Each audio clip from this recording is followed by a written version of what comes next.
प्रणाम। किसी ने प्रश्न किया था कि जो एक कृष्ण, बुद्ध, महावीर इत्यादि जिन्हें लोग अवतार मानते हैं और ऐसा सुना है कि यह कभी दुखी नहीं होते थे, सदा आनंद में रहते थे, तो जब इन्होंने जीवन पा लिया तो क्या उनके जीवन में ये जो ग्रहों के कष्ट हैं, ज्योतिष के प्रभाव हैं, क्या ये नहीं पड़ते थे? राहु, केतु, शनि इत्यादि क्या इन पर कोई कुदृष्टि नहीं डालते थे? यदि डालते तो फिर ये सदा ही आनंदित कैसे रहते थे? बहुत अच्छा प्रश्न किया गया। मैं बताना चाहूंगा कि ये इसलिए आनंदित रहते थे कि ये एक जीवन के दूसरे आयाम में जीते थे जिसमें हम नहीं जीते। लेकिन ऐसा नहीं है कि हम उस आयाम में प्रवेश नहीं कर सकते, हम उस आयाम में नहीं जी सकते, हम भी उस आयाम में जी सकते हैं।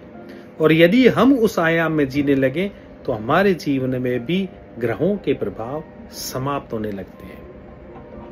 हो सकता है आपको ये आश्चर्य की बात लगे, लेकिन मैं जब इसको स्पष्ट करूंगा तो हो सकता है आप मेरे से सहमत हो। वर्तमान में हम जिस आयाम में जी रहे हैं वह आयाम क्या है? हम शरीर और मन के आयाम में जी रहे हैं। हम अपने जीवन को क्या मानते हैं?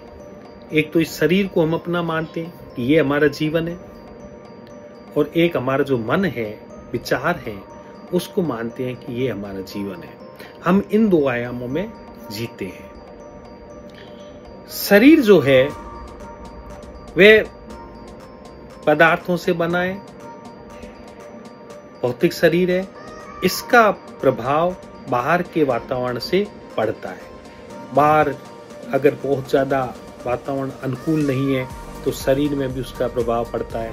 बाहर अच्छा माहौल है, अनुकूल वातावरण है, शरीर अच्छा होने लगता है।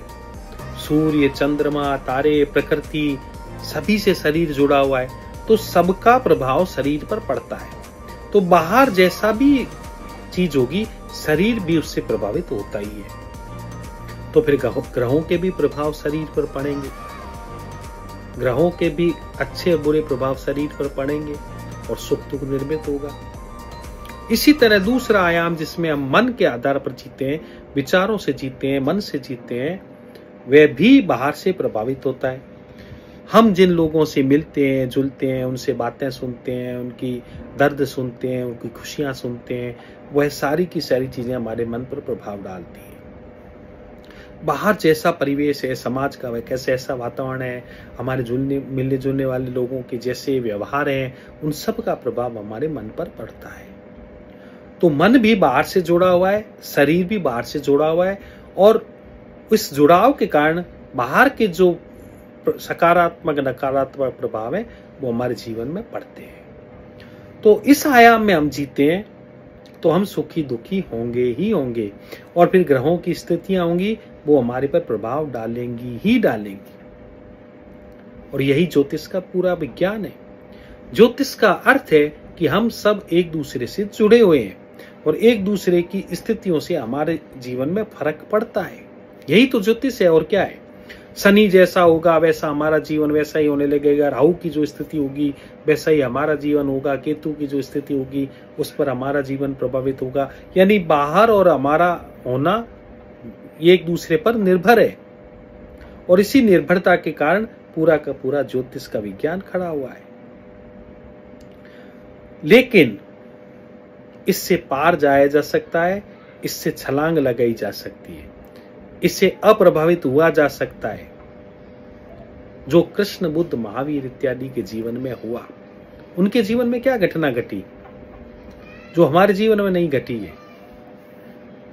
उनके जीवन में एक बड़ा फर्क आया कि वह जो हम मन और शरीर के तल पर जीते हैं, वह किसी दूसरे आयाम में जीने लगे, और वह आयाम था आत्मा के तल पर जीना। आत्मा के तल पर जीना क्या है? क्या हम भी आत्मा के तल पर जी सकते हैं? क्या हम आत्मा को जान सकते हैं? इस संबंध में एक छोटा सा उदाहरण मैं आपको दूंगा जिससे आप थोड़ा समझ सकेंगे कि ऐसा संभव है। यदि मैं कहूं कि 20 वर्ष पूर्व आप जो थे, आपका जो शरीर था, क्या आज वही शरीर है? आप कहेंगे नहीं, 20 वर्ष पहले जो शरीर था वह शरीर बदल चुका है। और शारीरिक विज्ञान तो यह कहता है कि 7 वर्ष में पूरे के पूरे शरीर में ही परिवर्तन आ जाता है, हर सेल बदल जाता है। तो 20 वर्ष पहले जो शरीर था उसमें और आज में दिन रात का फर्क है, वह शरीर नहीं रहा, बदल चुका। तो शरीर बदल गया 20 वर्ष में। अब आपका शरीर तो वह नहीं है, दूसरा है। 20 वर्ष पहले जो मन था आपका, क्या आज वही है? अब आप कहेंगे वह भी नहीं है। 20 वर्ष पहले जो मन था उसमें तो सारा का सारा परिवर्तन आ चुका, वह तो है ही नहीं। तो जो 20 वर्ष पहले जो था आपका होना, क्या जब शरीर मन पूरा ही बदल चुका तो फिर कौन सी ऐसी चीज है जो अभी भी मौजूद है जो 20 वर्ष पहले थी? और आप कहते हैं कि 20 वर्ष पहले भी मैं था, 20 वर्ष पहले बाद में भी मैं हूं। ये होना क्या है जो बदला नहीं? यानी सब कुछ बदल गया, लेकिन फिर भी आप कहते हैं 20 वर्ष पहले मैं था उसी शरीर में, उसी मन में, और आज भी मैं हूं। यानी कुछ ऐसी चीज है, कुछ ऐसा तत्व है जो वो ही है जो 20 वर्ष पहले था, वो ही आज मौजूद है। जो 20 वर्ष पहले जान रहा था शरीर को, मन को, आसपास के वातावरण को, वही आज भी जान रहा है आज के वातावरण को, आज के शरीर को। मैं जानने वाला वही 20 वर्ष पहले था, वही आज है। यानी जानने वाला नहीं बदला है, और जानने वाला कभी बदलता भी नहीं है। छोटे से बच्चे थे तब भी वही जान रहा था जो आज जान रहा है। जानने वाला सदा ही एक है और वही आगे भी जानता रहेगा। यानी जानने वाला नहीं बदल रहा है।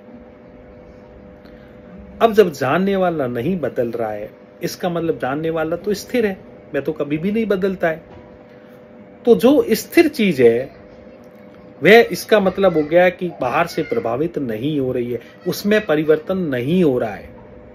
जो 20 वर्ष पहले जानता था वही आज जान रहा है। यानी जानने वाले में कोई भी परिवर्तन नहीं हुआ है, वह अपरिवर्तित है, वह स्थिर है। तभी तो कह सकते हैं कि 20 वर्ष पहले मैं वही था, आज भी वही हूं। यानी मेरा होना सदा ही स्थिर है, और यह जो स्थिर है यह कभी भी मिटता नहीं है। क्योंकि 20 वर्ष पहले था, आज भी है, 10 वर्ष पहले भी था, ये नहीं मिटा। तो ये मिटता नहीं है, तो फिर कैसे भी ग्रह हो जाएं, कैसे भी गोचर हो जाएं, कुछ भी हो जाए, यह तो बना ही रहेगा।